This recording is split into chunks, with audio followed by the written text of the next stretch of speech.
this surface over here. What do the partial derivatives tell us, right? We have a partial derivative with respect to x. Can you see the point? Barely. Try blue. No. Yellow. Gone. They all show up great on my screen. I think the red might be the best. Yeah. Maybe purple.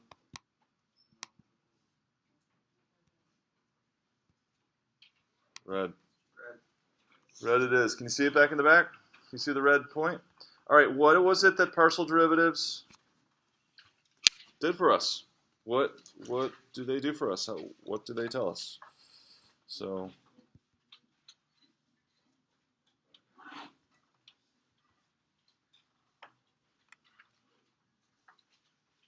here's this point on the surface here.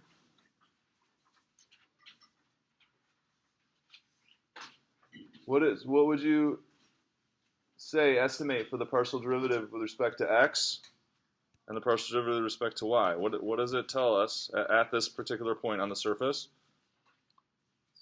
What did they do? Yeah, go ahead. At this point, for any small change in x or y, Okay. that change multiplied by the change in x or y will give you the change in z. Okay. I heard you saying you were going to multiply two changes together. Well, no, So like you multiply the value, the rate of change by the change in the. there you go. That's what I meant. There you go. Yeah. Okay. Yeah. So like the partial derivative with respect to x, for any small change in x, given a small change in x, the change in z is going to be determined by the rate of change, right? So we change a little bit in x. How is z going to change in this case? If we change a little bit in x, how is z going to change in this case? Z is going to go down. Is it going to go down a little bit or a lot? Kind of a lot, right? So maybe we estimate the rate of change with respect to x is what? Negative 2, 3, something like that. Yeah, if everything's to scale, then maybe negative 2 or 3. So for a change in x, z is going to go down 2 or 3 times as much as that change in x. That's the rate of change is of negative 2. And what about for y? Rate of change with respect to y?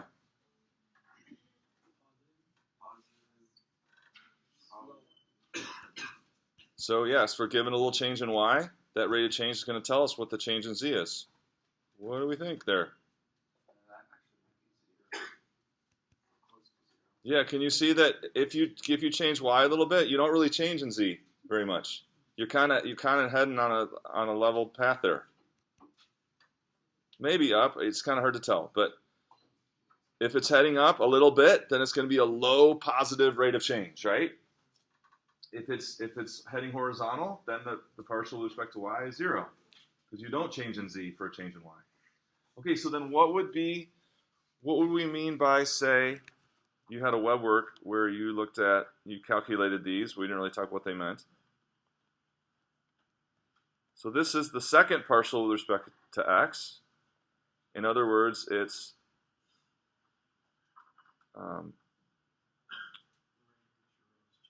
yeah. So it's so basically, if you had the partial with respect to x, you took that function and you differentiated with respect to x.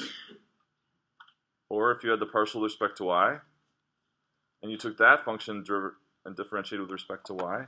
So it's just a double derivative? Yeah, so it's the second derivative. And so what does that tell us?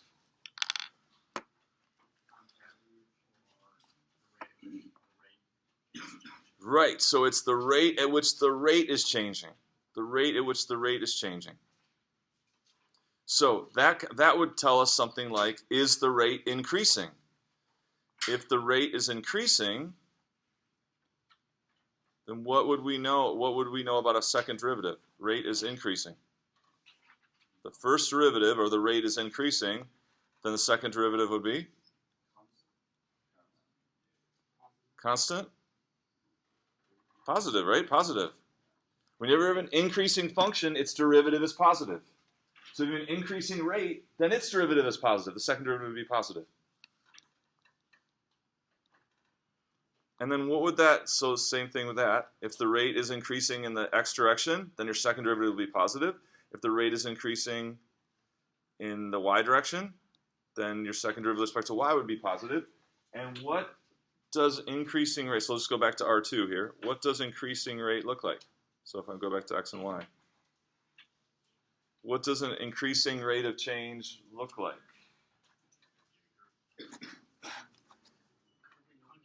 Yeah, so if my rate is negative, what does increasing rate look like? Getting less negative, right? So these are as x increases, these are rates getting less negative. And if the rate is positive, what does it look like for rates to increase? Getting more positive like this. So that's why we get this shape of concave up. Concave up means your rate of change is increasing, or your first derivative is increasing. You're getting less, your rate of change is getting less negative or more positive. And so that's what concave up, like a cup.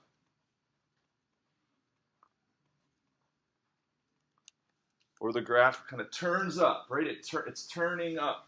Whether it's going down or going up, it's always turning up. Increasing rate, increasing rate. So that's a positive second derivative. So then what about when the rate is decreasing? So can we do it without me writing down the notes? So first of all, what about the second derivative when the rate's decreasing? Your second derivative is negative.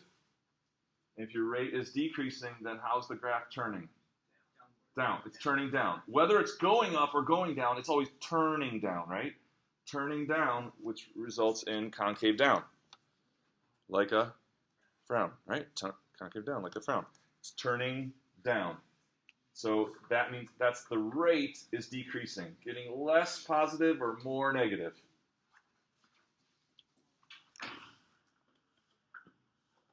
So when your rate is decreasing,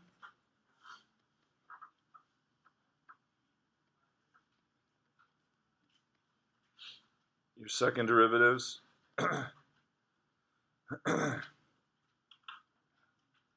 and then on the trace of the surface, we're going to see turning down, concave down.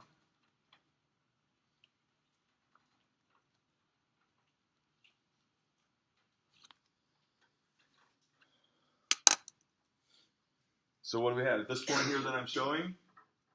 What do we guess our second derivatives are? So I can throw on the traces. So let's look at the second partial with respect to x.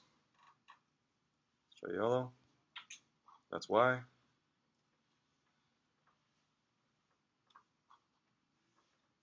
Let's do first partial with respect to x at this point.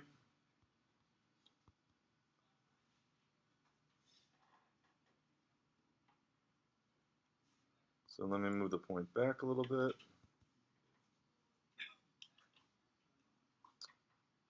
Whoa. Stop. Okay, there we go. All right. So what about there? First, how about the first partial derivative with respect to x? Positive or negative? Can you see it right there? I heard positive and negative. So the first partial with respect to x right there.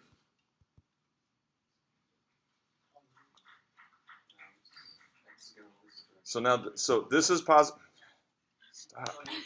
This is the positive x direction this way. The y-axis is coming out at us. So the first partial with respect to x is negative. If you change x a little bit and you go that way, z goes down. Okay.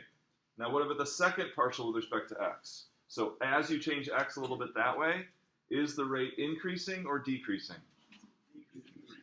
Getting more negative. The rate gets more negative. That's a decreasing rate, and then you see the shape is concave down.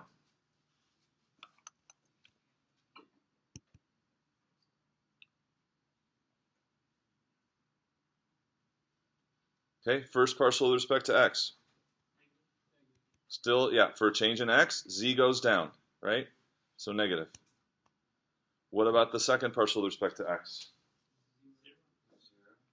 Yeah, so it's like this is an inflection point, right? At this moment, it's not, the rate isn't increasing nor is it decreasing, right? It's kind of like linear for a moment, right? The graph is linear for a moment, so the rate is kind of constant for a moment. So our second partial would be 0. And then down here, first, all right, so let's do, how about down right there?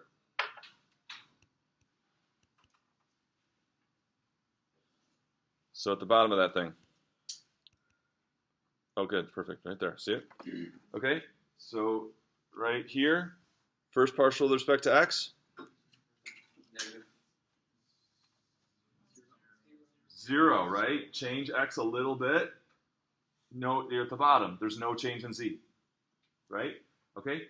For second partial with respect to x. Yeah, we're at the bottom, so z isn't changing, but the rate is increasing all the way through there. The rate is increasing before, during, and after that local minimum. See that? So the rate is increasing. So we got a first derivative is 0. Second derivative is positive because the rate is increasing for increasing x.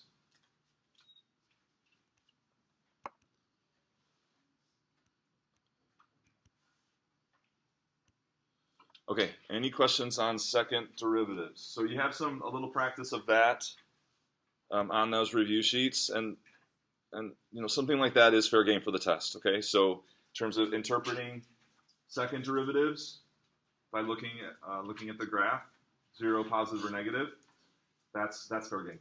Okay. Any questions on that? Yes, sir. So fxy, so what order? Yeah, that would be, you would take the partial with respect to x and differentiate with respect to y. So it's in the order x, y, right? So, exactly. And we didn't talk about the meaning of that. We could, it would just take a little bit more time than we have. So we'll just, but basically it's what? It's how the rate of change of x is changing in the y direction, right? So for a little change in y, what does the rate of change in respect to x do? That's in a nutshell what that would mean. For a little change of y, how is the rate of change of x increasing, decreasing, and at what rate? Okay, but this means take the partial with respect to x first, take that function, differentiate with respect to y.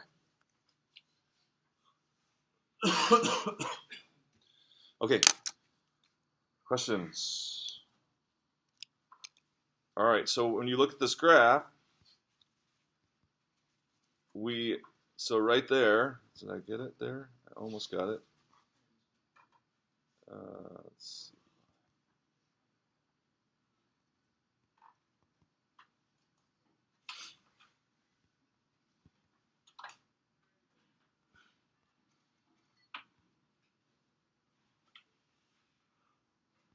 So what's special about that point right there?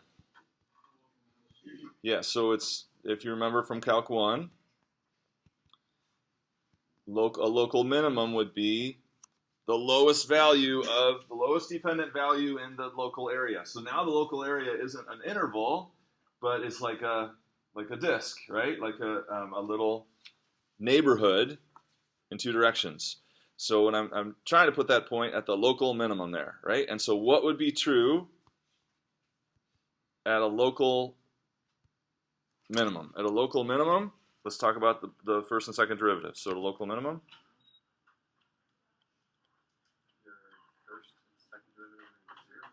I mean, sorry, your first derivative is for x and y is 0. he wants the first derivatives to be 0. Agree? Yes. Yep, for a small change in x, z is going to not change. For a small change in y is not going to change because we're kind of at the low point, right? Second derivatives, They could be positive or negative at a local min. Only positive at a local min. So if you at the local min, if you change x a little bit, are you necessarily increasing in your rate?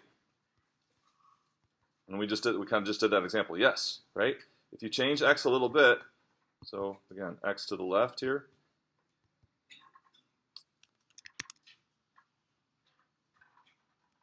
If you go a little bit to the left, x-axis is that way, you're increasing rate, right? All the way through there, your rate is increasing. So that second derivative is not 0, but it's positive. Same thing with the first derivative.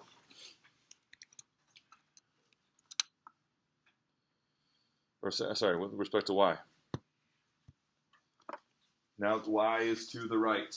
Change y a little bit. Your rate of change is increasing, getting less negative, then getting more positive. So our first and second derivatives would be positive. Sorry, our second derivatives with respect to y would be positive at a local min. What's another situation where both first derivatives are 0? Local max, okay, so maybe something like up here, right? Local max up here.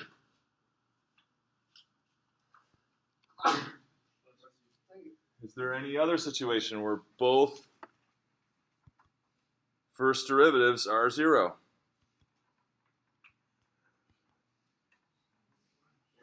Wouldn't it be, was that a local min again with that little valley there? All right, look at that right there. Is it a local min or a local max? So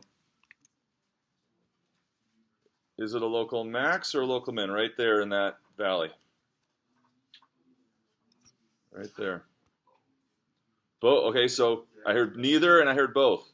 It's max for one direction and min for another. Okay, so it's weird, right? It's weird. Something's going on. A good view of it.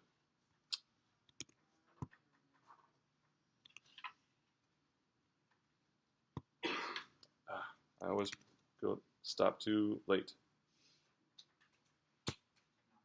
Pretty good. Okay, so let's see if I can find that here.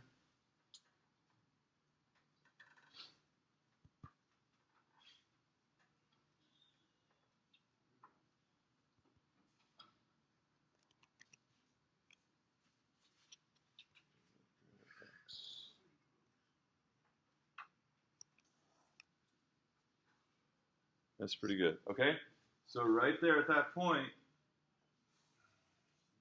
a bit more y.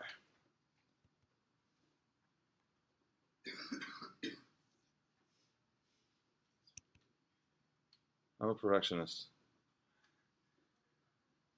Is that too much now? Too far.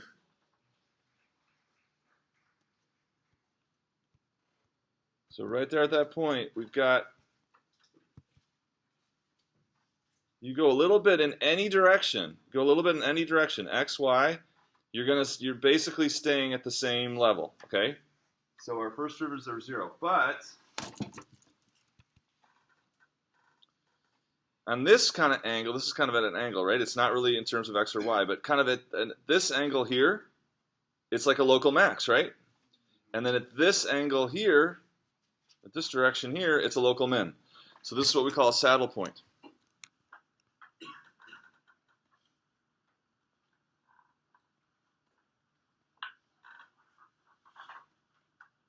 So it's kind of like, yes, it's both a local min and a local max, and it's neither a local min nor a local max. Because local min is truly we want to be, it's no matter which direction you go, you'd be going up. That's a local min. Local max, no matter which direction you'd be going down. Okay?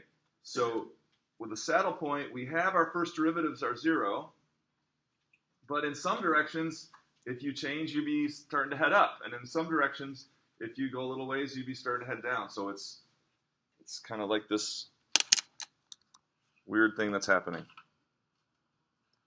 Okay, so these are our 3 types of critical points.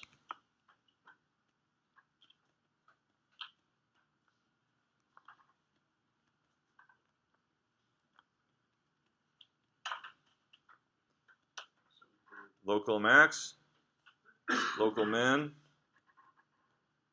and saddle points. Okay? And the way that you...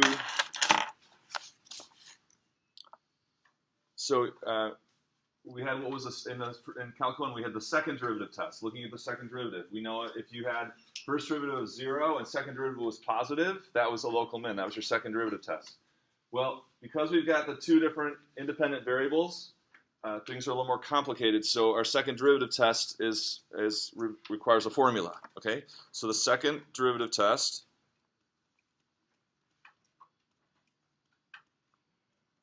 to determine which kind of critical point we have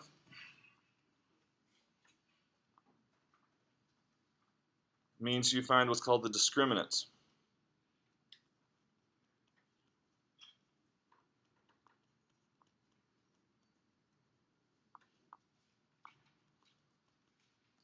And the discriminant is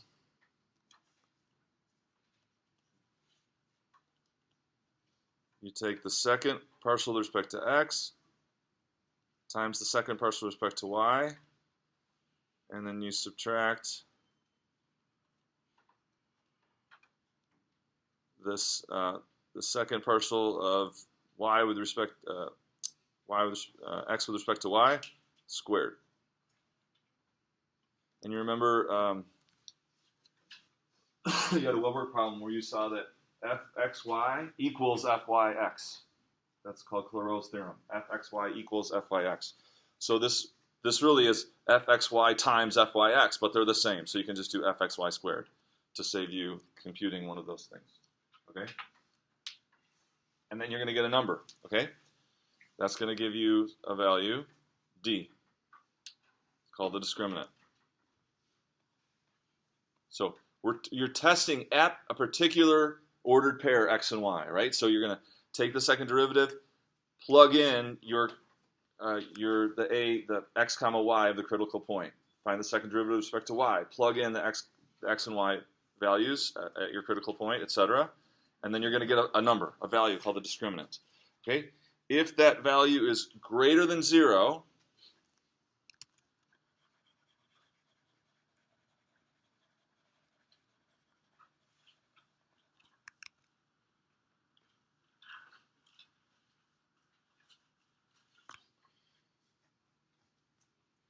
okay, then you have local, what is it? Min.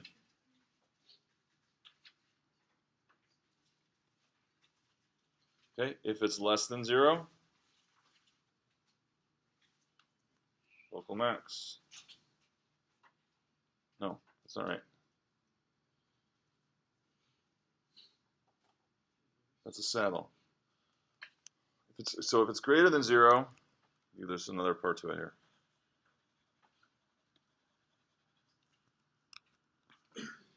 If it's greater than 0 and your first derivative is greater than 0, your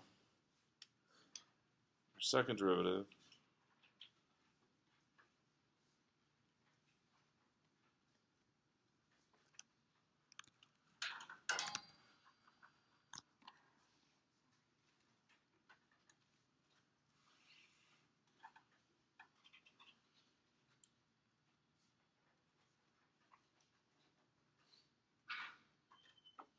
so if the discriminant is greater than 0, then you either have a local max or a local min, and you just check your second derivative, right? And so this is consistent then with what we said.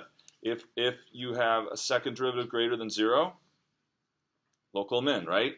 Rate of change is increasing, and if the discriminant is greater than 0, then that rate of change is increasing in every direction. No matter which direction you go, the rate of change is increasing. So that's a local min. If the discriminant is greater than 0 and you have second derivative less than 0, right? That's a decreasing rate of change. Turning down, it's a max. You get a high point. Okay. Then if it's less than 0, that's the saddle point.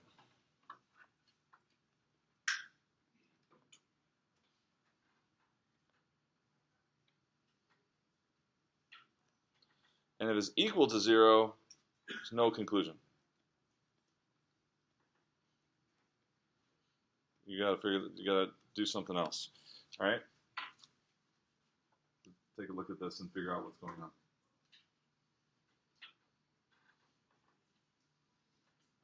Yeah. For the saddle point, then, does that mean when you do a fx and an fxx and an fyy, that would be opposite to each other values? What's going to be a negative value? Not necessarily, because you can have like kind of really complicated saddles that are like real wavy, And so it could be both in the x and the y direction. It could be max, like max, but then in other directions, it could be like a min. Does that make sense? Yeah. So this is the most basic kind of saddle point where it's just like it's just up and then down, but it can be wavy all the way around. Yeah. Yeah. Other questions? All right. So let's look at an example here. That's the one I wanted to do.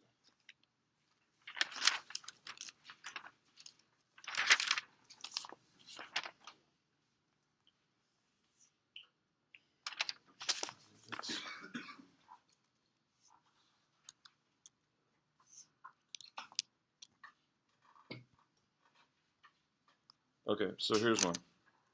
Let's just go for it here.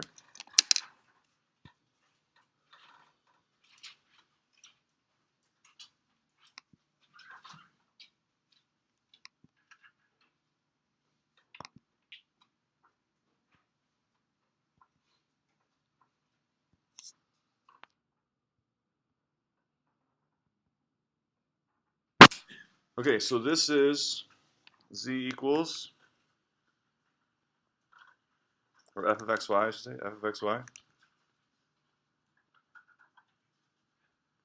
3x squared y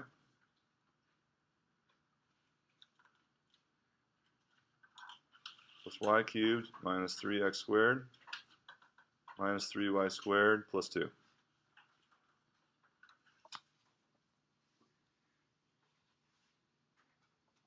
So we want to find all the critical points and determine if those are a local max, local min, or saddle points.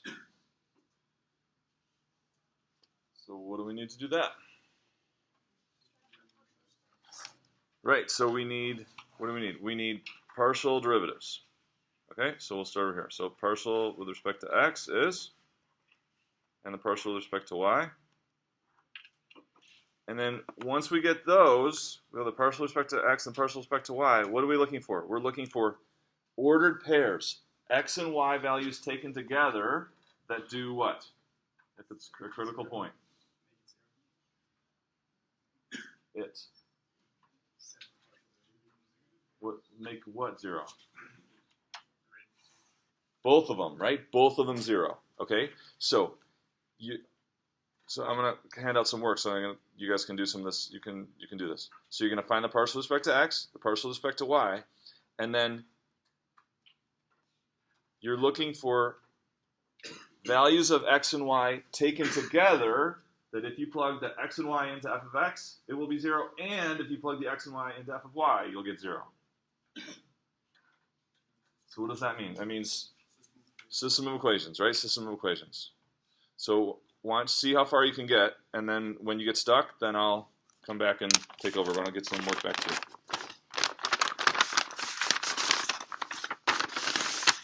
But the key is critical points are now, they're ordered pairs, right? They're values of x and y together that make both of those 0. That's the mindset you have to have when you're solving this. Okay?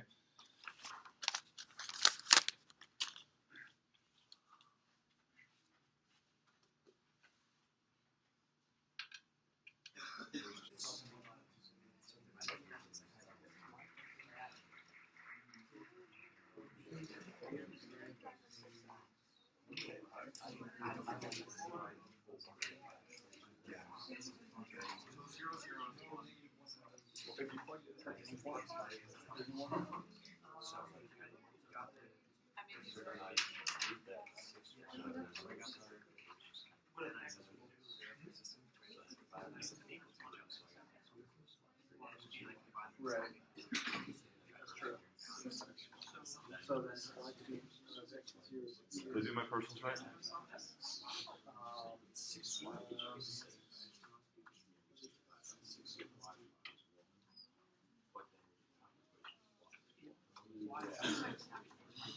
You guys do it right. Is that right?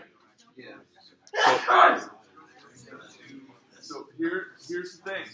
There's only 2 ways to get f of x to be 0. You see that? That's going to be our kind of our leadoff spot. How can we get the first partial with respect to x to be 0? 0 and any y value. So if x is 0, it doesn't matter what y is. If x is 0, the first partial with respect to x is 0, okay? And also if Any x value and y is 1. y is 1, okay. Now, does it mean that the point 0, 1 is a critical point? No, because it has everything to do with this the partial with respect to y, too. So we start with x equals 0. We know that that gets our 0 in the first partial. So what do? We put x equals 0 into the second one and figure out what y we need to get 0, and then we've got a critical point. So when x equals 0,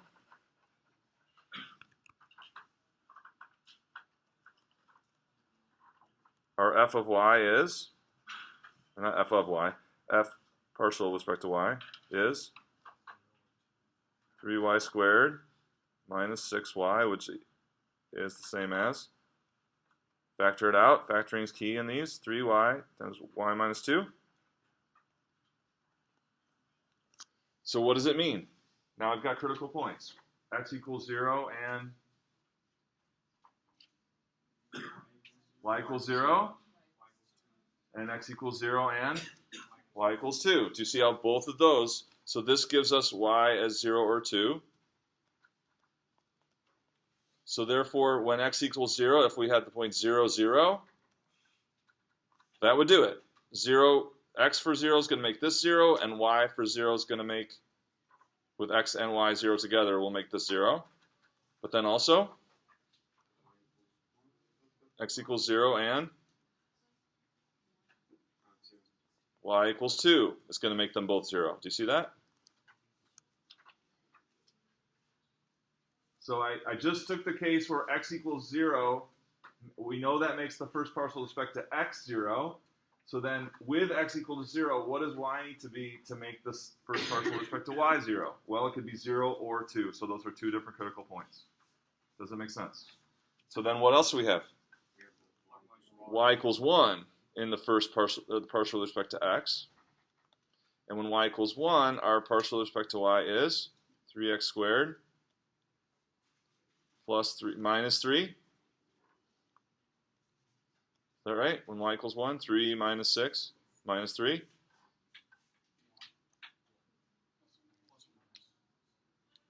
So therefore, x could be plus or minus 1, right? Because you could factor out a 3 and you get x plus 1, x minus 1, or x. This is basically x squared minus 1 here. So that's plus or minus 1. So what are the other critical points? No, so do them one at a time. 1 and 1, negative 1 and 1. 4 critical points. Ordered pairs. So you got to keep this in mind. So when you're doing this solving, they're kind of all different. Like what happens when you solve and what you have to plug in and factor is kind of all different. You have to keep this mindset. You're looking for ordered pairs that make both first partials equal to 0. So what did we do? We said when x was 0, that wipes out, that gives us 0 for that one. So then plug x equals 0 to this and see what y we need to make this 0. Well, that could be 0 or 2. And then we saw, oh, well, y equals 1 makes this equal to 0. So let's plug y equals 1 into this and see what x's we need to make this 0. And we got 1 and negative 1 for x with y equals 1. So we got 4 critical points. Okay? And now we need to test each of those with the discriminant. And that's our second derivative test to see what kind of critical points we have.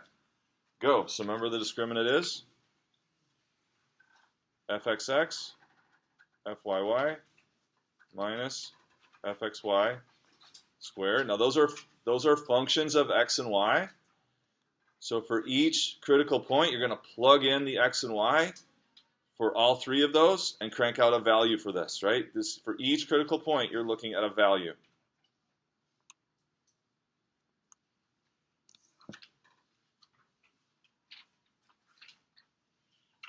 Don't we also need the fxy or fyx? They're equal, right?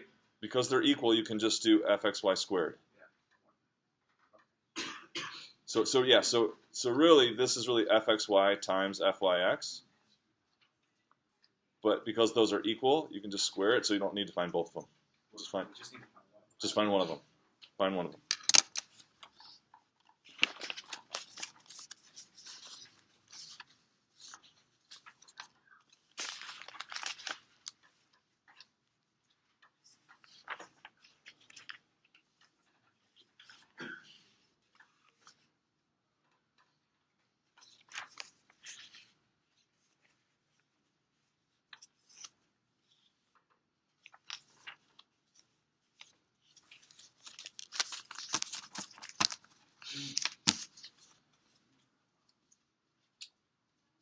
So these, I'm going to give you two. So just so we can confirm, for 0, 0, what'd you get for the value of the discriminant? Positive 36. So then you have to check if it's max or min, right? If it's positive d, then you have to look at your second derivative. Just look at one of them. Less than 0, so therefore less than 0 means rate of change is decreasing, right? Rate of change is decreasing if you got a second less than 0. So max at 0, 0. Coolness, all right. And then 0, 2. What's the value of d? 36. Positive 36 again. Looking at the second derivatives. Derivatives at 0, 2. Positive. Therefore, min. Positive means what? Increasing rate of change will give you a low point, right? The rate of change is increasing. 1, 1. Value of d. Negative 36. So at 1, 1, what do we got? Saddle point. And finally, negative 1, 1. Another saddle point. Anybody have a question? I'm not going to write all the. Oh, finish this later.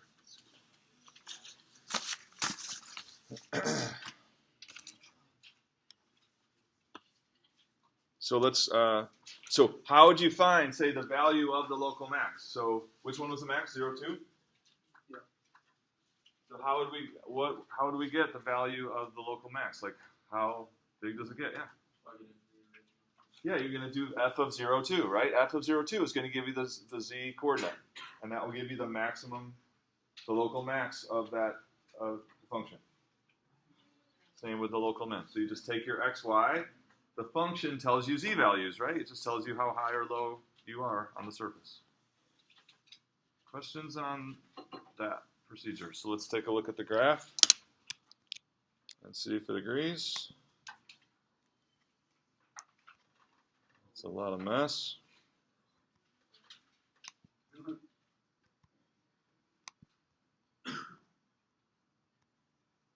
So what do we say? 0, 0, we get? Max? See it? Okay, and then at, what was it, plus or minus? Let's see, so this is, sorry. There we go. Here's looking at the normal view here. So then I'll tip in and look down. So we had two saddle points. What were they at? 1, 1, and negative 1, 1. There's our, do you see that those are saddle points there? There are low points in one direction, but high points in another. So those are saddles. And then lastly, where's our local min? 0, 2, right? So out here on the y-axis, x is 0. I don't have a little red dot for you, but there it is. This is the y-axis here. X coming out at you, local min right there.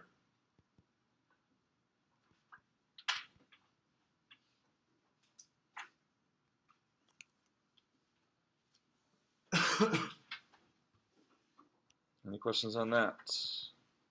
So let's look at, oh, question, yeah, sorry. Would you ever be expected to draw this? So my experience is that students aren't very good at drawing the ones that I have them draw. So, no. Learn the basic ones, right? Learn paraboloids, double cones, planes, lines, spheres, ellipsoids. Make sure you know those. No, something like this, you would have to have a contour plot or something, or graphic software. But that's a complicated mixed polynomial function, right? So, no. Sorry. Yeah. Will we ever have a surface that would have an absolute max and an absolute min? Yeah, so that's the next question. So actually what I was going next. So what we could do is, in applications of this, you'll have some function of two variables, but then it'll be constrained, right? It'll be constrained. It only makes sense, logical sense, in a context under certain constraints. So for instance, the constraints being x plus y equals 1, x equals 2, and y equals 3. Now this is going to look a lot better when I take an aerial view of it. Okay, so now if you look from above, so I'm looking down now. So this is, what did I say? X plus y equals 1, y equals 3, and x equals 2. So if the particular function only makes sense, or it's like applicable domain, is within this constrained triangle, then when you got these critical points that were outside of the triangle, you wouldn't even test them, right? Because they're outside. You only look at the critical points within the constraints. And so, which ones are those? Looks like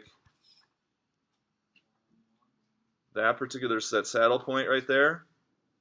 Yeah, 1, 1, and then 0, 2. So 1, 1, and 0, 2. So then you'd be asking, so 0, 2 then is also within the constraints down there. So those are your two critical points within the constraints. So you're asking, within the constraints, what's the very highest z value that the graph attains within the constraints, and what's the very lowest z value that the graph attains within those constraints? And so those could occur at a local max and or a local min, but where else could they occur, if you remember from Calc 1? Right, but so now the endpoints, before we had an interval, right? And so we checked the endpoints of the interval to see if that was the absolute max or min, but now we've got, what? A box or some kind of boundary around it. So now what we have to do is we have to check along all the boundaries. And along each one of those boundaries then is a Calc 1 problem. What's the absolute max and absolute min along each boundary? And then you throw them all into the same pool, and you've got to find your highest z and your lowest z. All right, so let's try one of those. That's from your sheet. Number 10.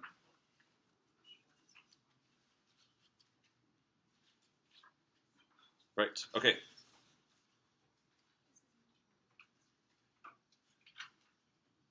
Oh, it's the same function that we did.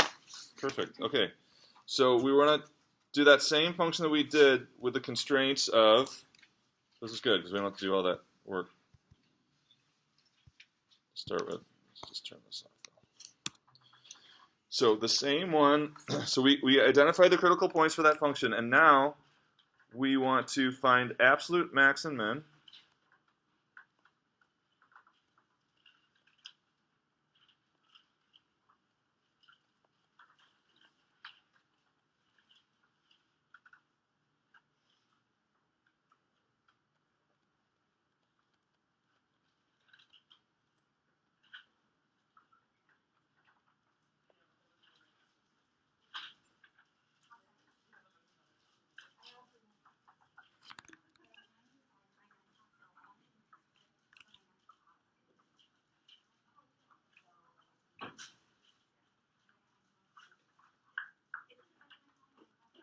So within the region R, which is going to be y greater than or equal to 0,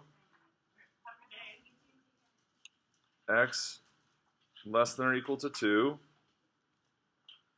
and y less than or equal to 2x. So let's draw that region first. So what does that region look like?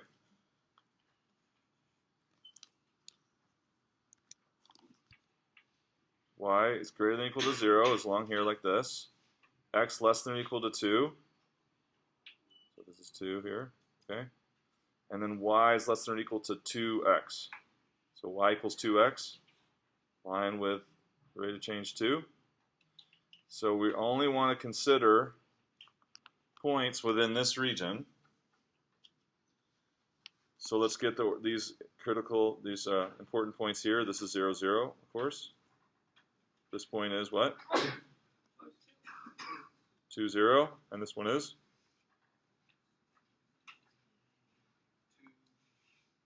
2, 2, 2? 2, 4. Negative No, 2, 4, right? Y equals 2x. Y is 2 times x. If x is 2, y is 4.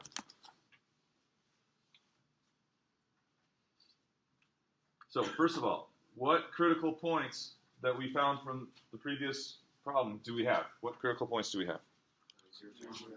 0, 0, which we would have checked anyway, and what else? 2, 0. Is that a critical point? 1, 1. And was 1, 1 a saddle? Yes. Yeah. Okay, so not going to be a local max or min, right? Saddle can't be a local max or min because in some direction you go up and in some direction you go down. Okay? So, but if you had any local max or mins inside the region, those would be candidates for the absolute max and absolute min. Or if it's a local max, that's a candidate for absolute max. If it's a local min, that's a candidate for absolute min. So, we don't have any local max or min inside here. So the absolute max or min of this function has to lie somewhere on the boundary. So we got to do one at a time. So first we do y equals 0. So we're going to do boundary y equals 0.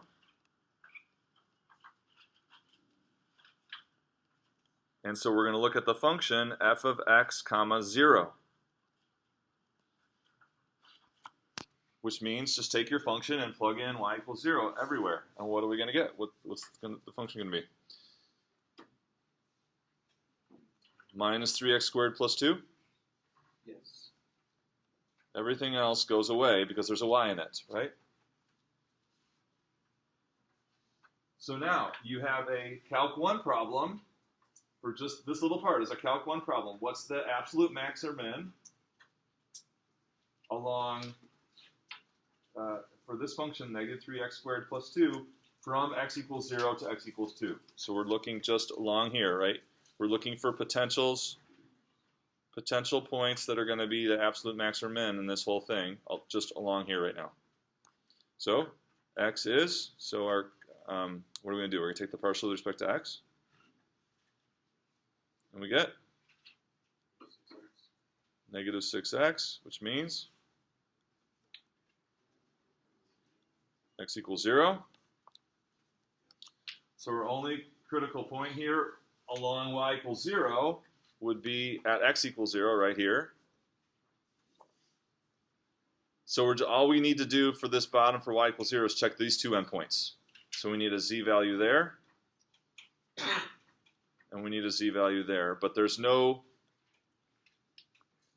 for this, there's no critical points along here, like a local max or local min along that in between. So all we have to do is check the endpoints. We'll do that later. Next boundary.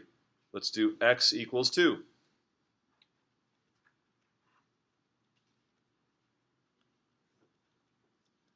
So what's that? We're going to do f of 2 comma y. Make a new little one variable function. The one variable function along there will be, is that 12y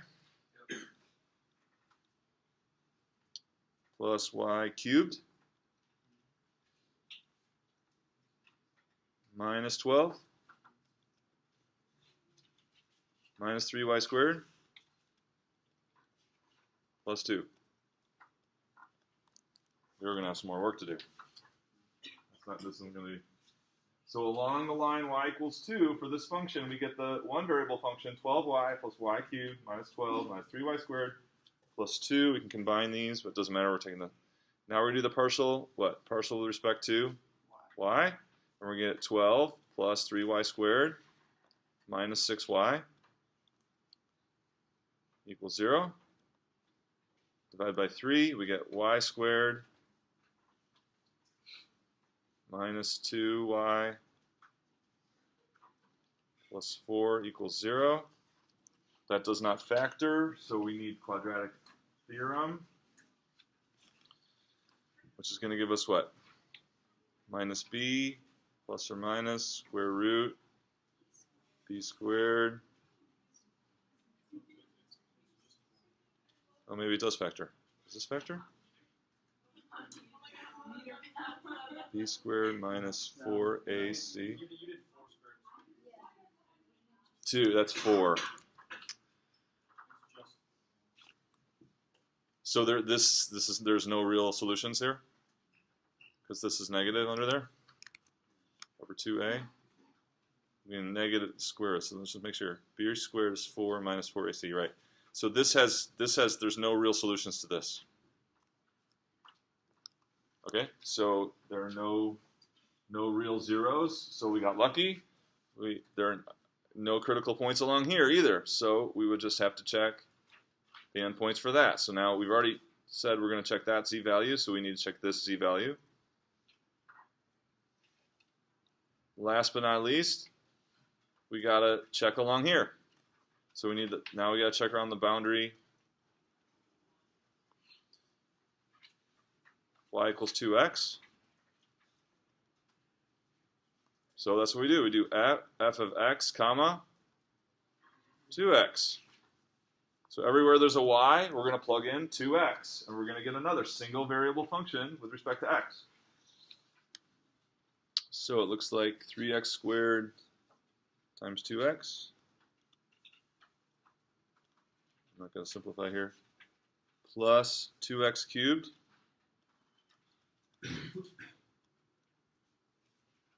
Minus 3x squared. Minus 3 times 2x squared. Plus 2. Partial with respect to x. So this would be 6x cubed. So is that 18x squared? Check my work. This is going to be 8x cubed will be 24x squared minus 6x. 4x minus 12 minus 24x. Right?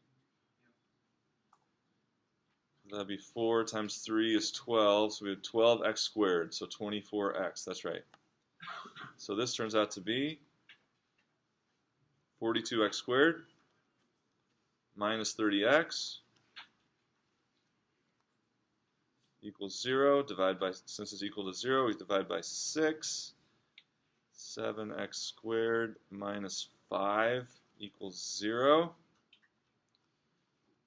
So we get x. For critical points along this boundary, we get x is square root of 5 plus or minus square root of 5/7. What is an x? So then you can, that's better, so you can factor the x out and you get x is 0, but we already going to check that point, so x is 5/7, positive only. So we finally got something interesting here. 5/7 is the point right here. So when x is 5/7, and what will y be? 2 times, right? This is along the line y equals 2x. So it'll be 5/7 and 10/7. Right there. So we've got 4 points to check for their z-values. We've got the corners, and then this critical point along the boundary 2x. We didn't find any critical points along that boundary. We didn't find any critical points along that boundary. There are no local max or min within. So these are the only 4 z's we have to check. The biggest z value we get of those 4 will be the absolute max on that region. The lowest z value of all those four will be the absolute min of that function on that region. Can we do it fast? Anyone done that yet? So if z is 0, 0, we get 2. If z is 2, 0, looks like we get negative 10. Confirm it. Agree with that? If x is 2 and y is 4. Where's my function here? No, I didn't do it. Didn't make a function.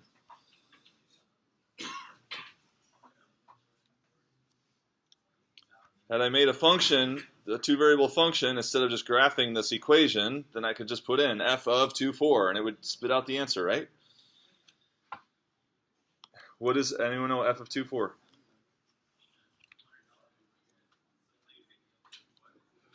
Here we go, 16. 48, oh boy, plus 64, don't want to do it.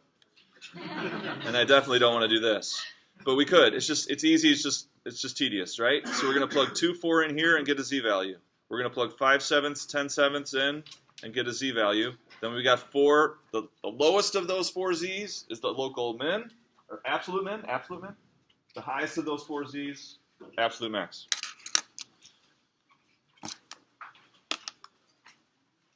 Okay, so like I said, web work on this stuff will be due a week from Thursday.